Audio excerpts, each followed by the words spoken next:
popular topic, but it's also different from any other tutorial you have seen on the 3ds Max Learning channel. For one thing, there are about 40 movies to watch, and many hours of instruction to take in. So you should pace yourself, and do not attempt to watch the whole thing in one session. Also, because of its length, this tutorial has its own playlist on the channel, so it is easier to find all the associated movies and follow along. As always, you are provided with a set of downloadable 3ds Max scene files. These make it easier to pick up the pace in case you fall behind with your own project. The scene files were used to record these movies, and you can use them to ensure a perfect match with what you watch on screen. By the end of this tutorial series, you'll be able to build, skin, and rig a character that an animator can easily place in any conceivable pose. This tutorial series consists of 3 distinct parts. The first set of movies feature some general setup tips and show you how you go about building a bone skeleton.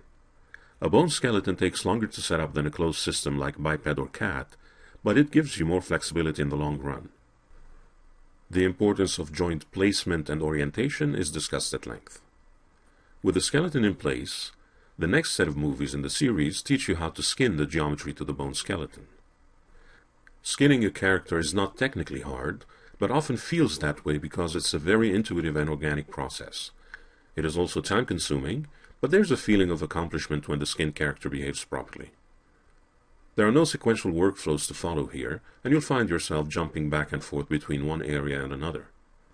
You will, however, learn a few basic tricks to help you develop your own rhythm. Finally, the last set of movies will show you how to rig the character. This includes creating a series of helpers and manipulation tools to ensure that the animator can pose the character effortlessly. These tools include a set of screen controllers to handle inverse kinematics, IK, and forward kinematics, FK solutions, and a set of custom attributes to help you create secondary animations like foot twists and finger curls. By the time you reach the end of the series, you'd have learned a great deal about character rigging and skinning. Please keep in mind that even though the techniques shown in this tutorial also work in previous versions of 3ds Max, they are optimized for and recorded in 3ds Max 2013. And so, if you're ready, let's get started.